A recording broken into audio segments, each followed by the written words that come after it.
Boa tarde, irmãos. Então, como já foi dito, o nosso tema de hoje, nosso estudo de hoje é bem-aventurados os que são misericordiosos. É do Evangelho, capítulo 10, Evangelho segundo o Espiritismo, capítulo 10. Bem-aventurados são aqueles que são abençoados, aqueles que são munidos de boas realizações, de boa vontade. Eles serão abençoados porque são misericordiosos. E misericordiosos, meus irmãos, são aqueles que são bons, que têm o coração grande para amparar quem se aproximar deles. Assim, todos nós deveríamos ser. Temos consciência, mas muitas vezes fraquejamos e não fazemos.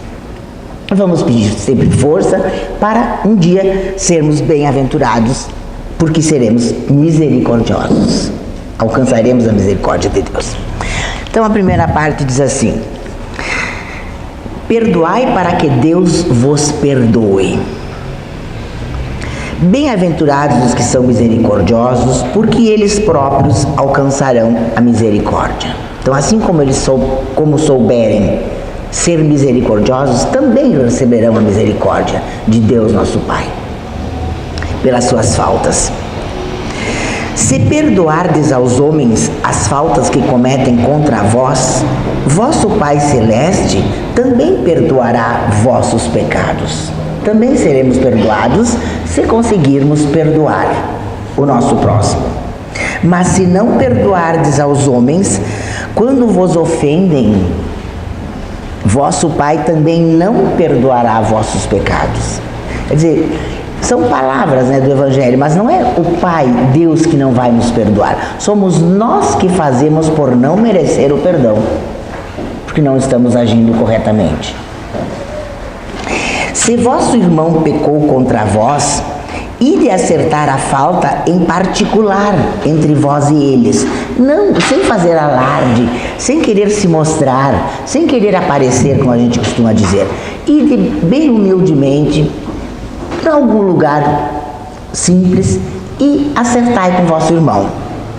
Se ele vos ouvir, tereis ganho o vosso irmão, tereis ganho um amigo, um irmão realmente. Então Pedro, se aproximando de Jesus, lhe disse, o apóstolo Pedro: Senhor, quantas vezes perdoarei ao meu irmão quando pecar contra mim? Quer dizer, quando ele me ofender, quantas vezes deverei perdoar? Será 7 vezes? Jesus lhe respondeu: não vos digo que é apenas 7 vezes, mas sim 70 vezes 7 vezes. Meus irmãos, não é o número de vezes, e sim, isso aqui quer dizer que o perdão deverá ser infinito, a boa vontade maior do que tudo. Então, é exemplificado, como ele diz, 70 vezes, 7 vezes, não só 7 vezes, mas enfim, infinitamente, perdoar sempre. A misericórdia é o complemento da doçura, da bondade. Quem é misericordioso é porque é bom, sabe amparar, compreende. Porque aquele que não é misericordioso não será também dócil e nem pacífico. Realmente, não é? Aquele que não conseguir ser misericordioso não vai poder ser dócil, ser manso, ser humilde, quer dizer, e pacífico.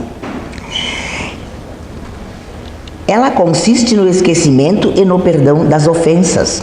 O ódio e o rancor revelam uma alma sem elevação, um tanto ainda atrasada, e sem grandeza, consequentemente. O esquecimento das ofensas é próprio da alma elevada.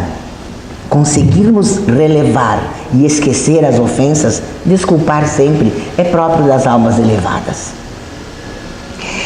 que está acima do mal que lhe quiserem fazer. Uma é sempre ansiosa, quer dizer, aquela que é revoltada, de uma irritabilidade desconfiada e cheia de amargura pelo mesmo lado, cheia de amargura de sofrimentos. A outra é a calma, cheia de mansidão e da caridade. Infeliz daquele que diz: nunca perdoarei, infeliz. Este, se não for condenado pelos homens, certamente o será por Deus. Novamente, Deus não vai condenar ninguém, não condena ninguém. Quem se condena somos nós mesmos, que nos condenamos pelos nossos atos falhos, impuros.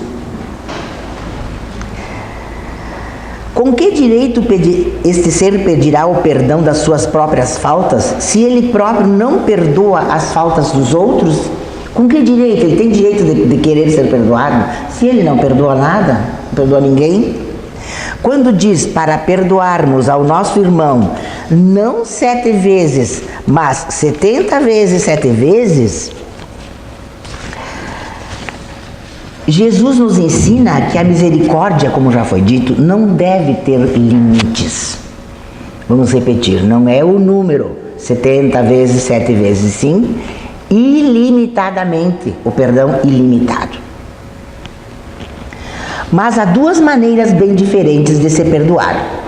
Uma é grandiosa e nobre, verdadeiramente generosa, sem pensar no que passou. Evita com delicadeza ferir o amor próprio e os sentimentos do agressor. Então, como também foi dito ali atrás, recolhe-te a um canto ou vai a algum lugar humilde e acerta com o teu irmão. A outra maneira é quando o ofendido impõe ao ofensor condições humilhantes, o fere.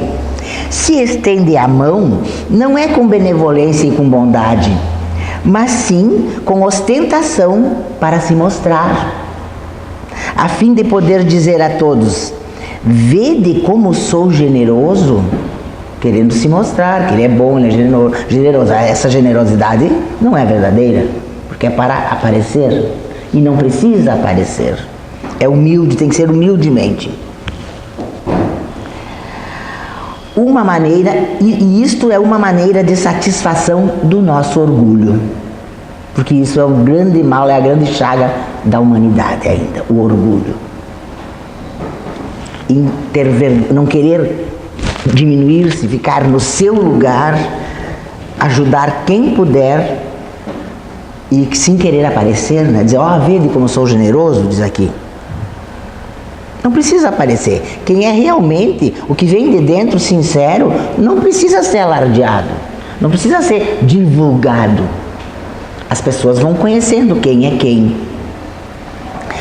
Uma outra parte diz assim: reconciliar-se com seus adversários. Reconciliar-se. Reconciliai-vos o mais cedo possível com vosso adversário, enquanto estiverdes a caminho com ele. Quer dizer, enquanto houver tempo, enquanto estivermos juntos. Nunca esperar para amanhã, ou para o ano que vem, mês que vem, não sei. Não, vamos nos acertar enquanto estivermos caminhando juntos. É aí que vai ter o valor. Há na prática do perdão, assim como na do bem, além do efeito moral, também um efeito material. Sabemos que a morte não nos livra dos nossos inimigos. Se nós fizemos inimigos aqui em vida e não esclarecermos as nossas dúvidas e as dúvidas do nosso próximo, nós vamos arrastar, talvez por várias encarnações, os sofrimentos. Então vamos acertar com os nossos irmãos enquanto estivermos a caminho com eles. Ou seja, lado a lado, enquanto houver tempo. O espírito mau, agora vai explicar. O espírito mau aproveita o fato de que aquele a quem ele quer mal esteja ainda preso ao corpo, quer dizer, preso à matéria, esteja vivo, e portanto menos livre, para mais facilmente atormentá-lo e atingi-lo em seus interesses e afeições mais caras. Então, o espírito já desencarnado, se desencarnou com rixas, com mágoas, ele vai se aproveitar daquele que ainda estiver encarnado para carregá-lo de coisas más, para se vingar, não é? Vejam, esta é a causa da maior parte dos casos de obsessão. que a ciência explica alguma coisa sobre a obsessão, mas ela é sempre espiritual. Vem das rixas de outras vidas, que nós adquirimos, proporcionamos, provocamos e não acertamos antes de partir. Então nós vamos vir outra vez sofrendo as consequências.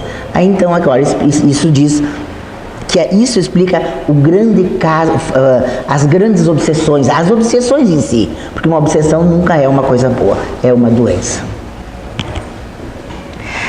Obsessão é a influência maléfica de um espírito desencarnado sobre o encarnado.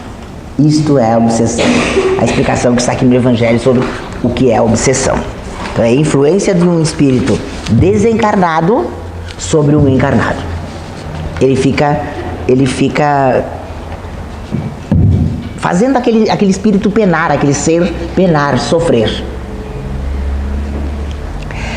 É importante, portanto, do ponto de vista da sua tranquilidade futura, refere-se a todos nós, corrigir o mais rápido possível os erros que cada um tenha cometido contra seu próximo, perdoando aos inimigos a fim de eliminar, antes de desencarnar, qualquer motivo de desavenças ou ódios, para não haver perseguições, ou qualquer causa motivada por rancor.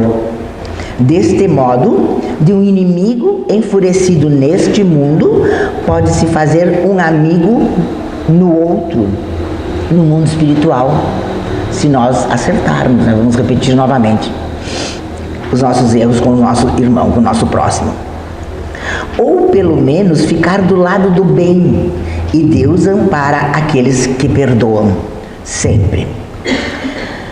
Quando Jesus recomenda reconciliar-se o mais cedo possível com seu adversário, não é apenas com o objetivo de eliminar as discórdias durante a atual existência, durante esta vida, mas para evitar que elas continuem nas existências futuras, que elas se arrastem.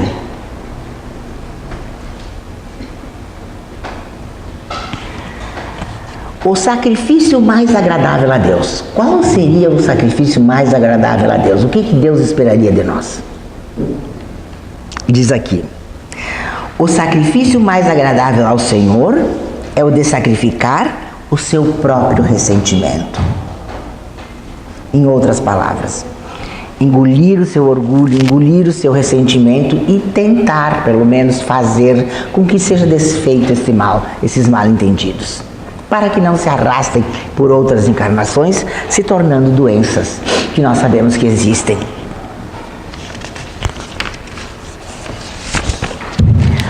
O argueiro e a trave no olho. Por que enxergas um argueiro no olho do vosso irmão? Um argueiro quer dizer um defeito, não é?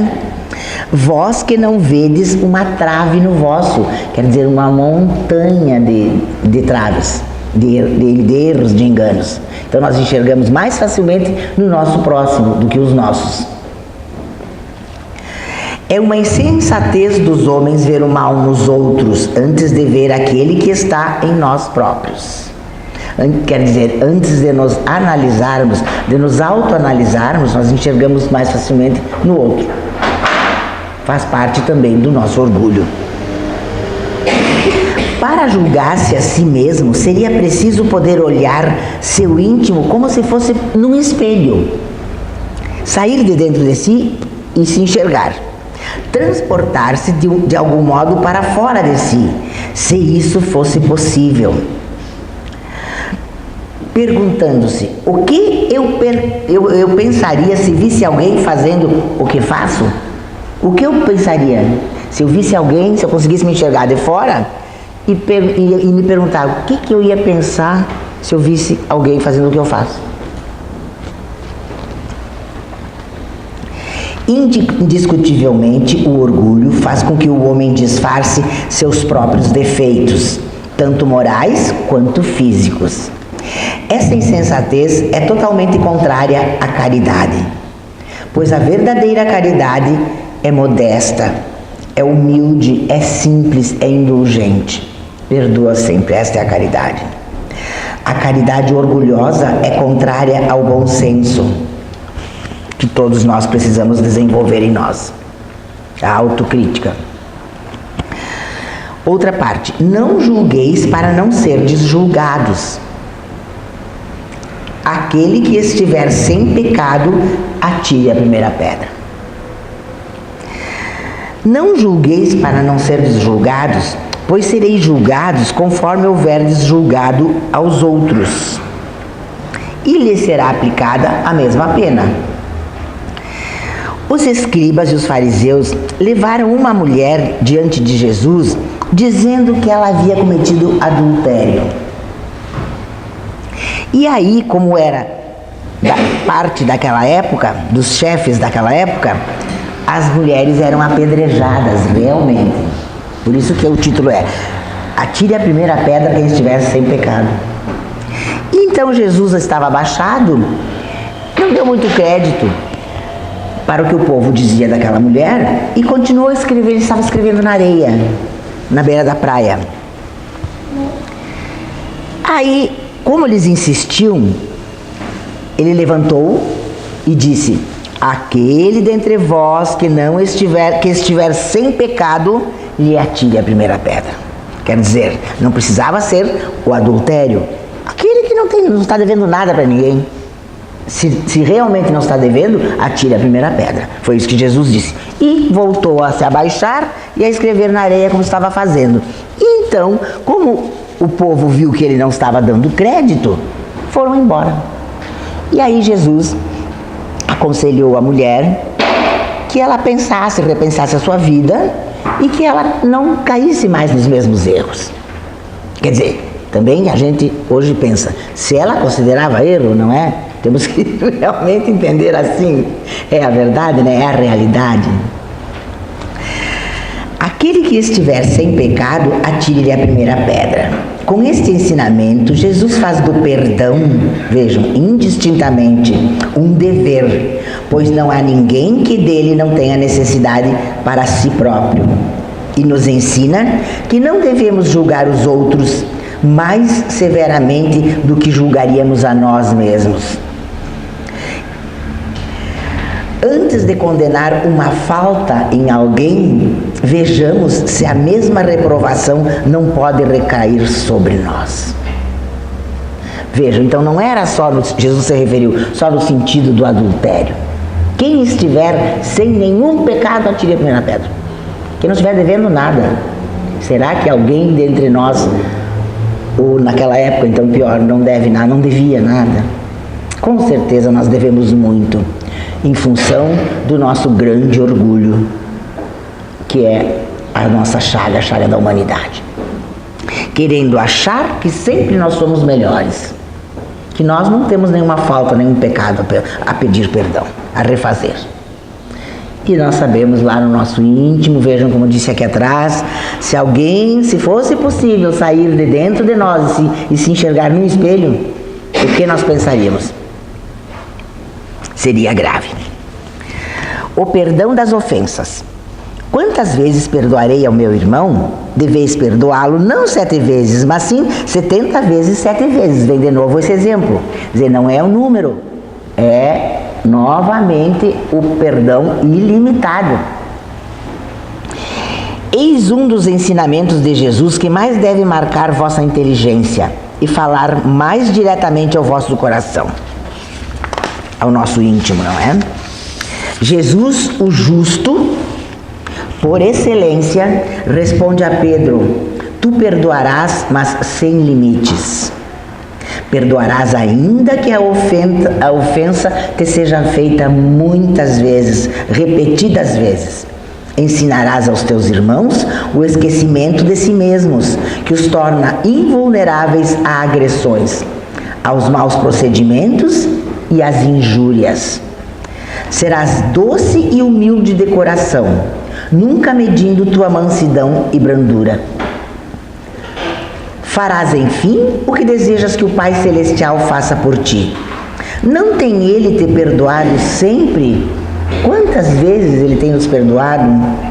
Acaso conta as inúmeras vezes em que o seu perdão vem apagar as tuas faltas?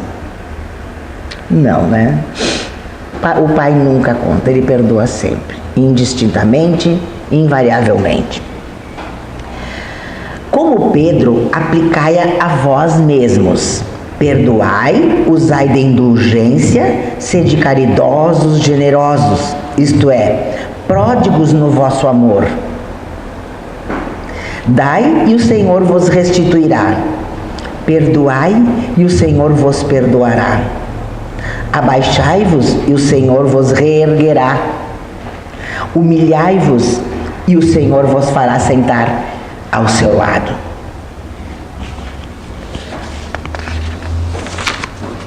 É louco o negócio aqui.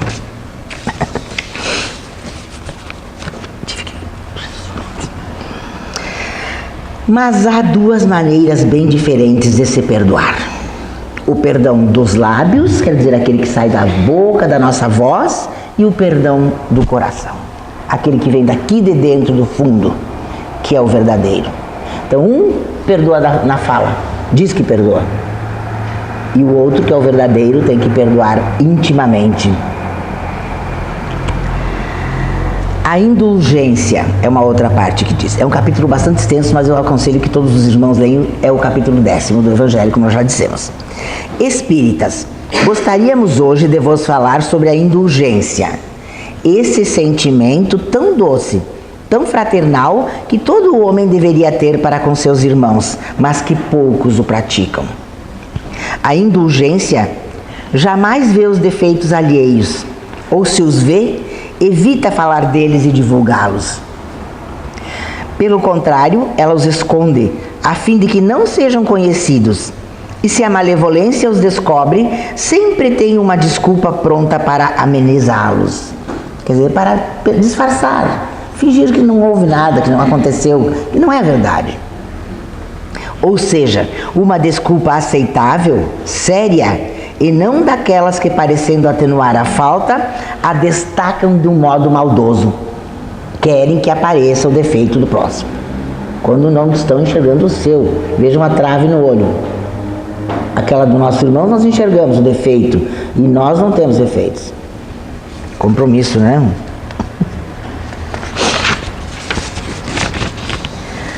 Sede, portanto, severos para convosco, e indulgentes para com os outros.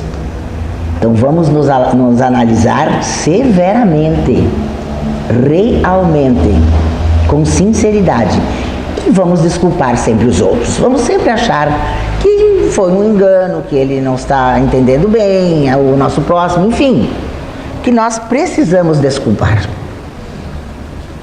Pensai naquele que julga em última instância, que vê os pensamentos secretos de cada coração e que, consequentemente, perdoa muitas vezes os erros que repreendeis.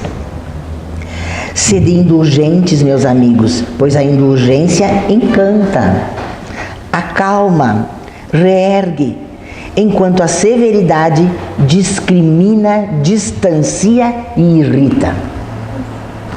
Verdadeiro, não é?